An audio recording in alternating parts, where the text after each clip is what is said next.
Le prisme de l'amour. Je viens de finir cet animé et je ne pouvais que l'inclure dans ma sélection d'animés variés entre 11 et 26 épisodes.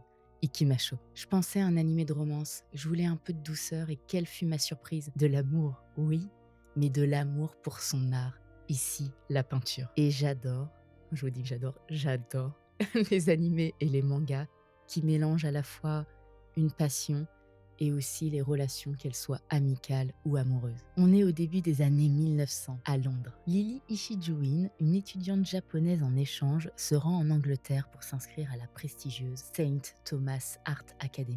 Déterminée à devenir peintre, ses parents lui ont lancé un défi. Elle peut rester à Londres, mais uniquement si elle se hisse au sommet de sa classe en 6 mois. La motivation de Lily s'intensifie lorsqu'elle rencontre Kit Church, un étudiant aristocrate connu pour son talent, mais aussi pour son détachement. Alors que Kit se consacre entièrement à la peinture, la sincérité et la résilience de Lily commencent à le faire changer. Les deux n'ont pas grand-chose en commun, hormis leur amour pour l'art, mais leur relation devient rapidement centrale dans la vie de l'académie. On va retrouver des personnages qui sont constamment confrontés à la dureté de développer leur art. Comment faire le poids face à des personnes qui sont considérées comme des génies? Mais finalement, est-ce que ces doutes, cette admiration et parfois cette jalousie ne va-t-elle pas devenir une force et se transformer en résilience? Ah là là, je vais vous dire, j'ai vu cet animé en 3 jours.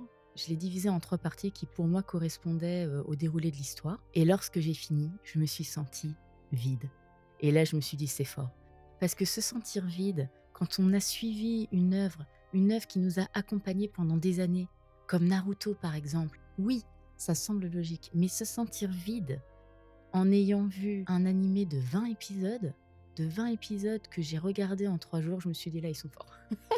Là, ils sont forts, ils m'ont eu». Mais comme je vous disais, j'adore ce type d'histoire et il y a un animé qui est aussi un manga que j'adore, qui fait partie de mon top, qui s'appelle Nodame Cantabile. Je ne peux que vous le conseiller. En tout cas, pour m'avoir fait ressentir ça en seulement 20 épisodes, je tire mon chapeau. Pour le prochain animé, on va ah je sais. Oh, on parle d'art et beh, cette fois-ci, je vous présenterai un animé sur le sport. Je vous en parle la prochaine fois. À bientôt.